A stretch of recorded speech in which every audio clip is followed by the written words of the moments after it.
ये मेरे lessons plan हैं जो मैंने बनाए हैं, मैं आपसे शेयर कर रही हूँ। लेसन प्लान 1 आप यहाँ लिखेंगी, फिर यहाँ लिखेंगी जनरल इन्फॉर्मेशन। जनरल इन्फॉर्मेशन में आप अपना नाम लिखेंगी, किस क्लास के बच्चे के लिए लेसन प्लान बना रही हैं, वो क्लास लिखेंगी, क्या सब्जेक्ट है, क्या टॉपिक है, आपको वो सब यहाँ पे लिखना होता है। पब्लिक टीचर नेम आप मैंने अपना नाम लिखा है, आप यहाँ पर अपना नाम लिखेंगी। मैंने यहाँ पे सब्जेक्ट लिखा है, आप सब्जेक्ट ना लिख के यहाँ पे क्लास लिखिएगा। यहाँ पे आप क्लास लिखिएगा कि आप किस क्लास के बच्चे को पढ़ा रही हैं। अगर आप नर्सरी क्लास के बच्चे को पढ़ा रही हैं तो नर्सरी लिखेंगी, फर्स्ट या सेकंड क्लास के बच्चे को पढ़ा रही है तो यहाँ पे आप सेकंड क्लास लिखेंगी। अब आप यहाँ पे लिखेंगी सब्जेक्ट। मैंने यहाँ पे टॉपिक लिखा है, आप टॉपिक ना लिख करके सब्जेक्ट लिखेंगी कि आप कौन सा सब्जेक्ट कौन से सब्जेक्ट के लेसन प्लान बना रही है। अगर इंग्लिश के बना रही है तो आप यहाँ पे इंग्लिश लिखेंगी, अगर हिंदी के बना रही हैं तो आप यहाँ पर हिंदी लिखेंगी, अगर मैथ के बना रही है तो आप यहाँ पे मैथ लिखेंगी।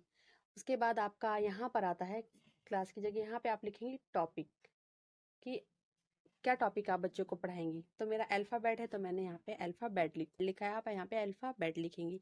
फिर आपका डेट और टाइमिंग। फिर आता है जनरल ऑब्जेक्टिव। जनरल ऑब्जेक्टिव में ये मेरे खुद के कुछ पॉइंट्स है, आप अपने पॉइंट भी यहाँ पे लिख सकती है। तो मैंने लिखा है यहाँ पे to develop knowledge vocabulary in English language, understand English language easily.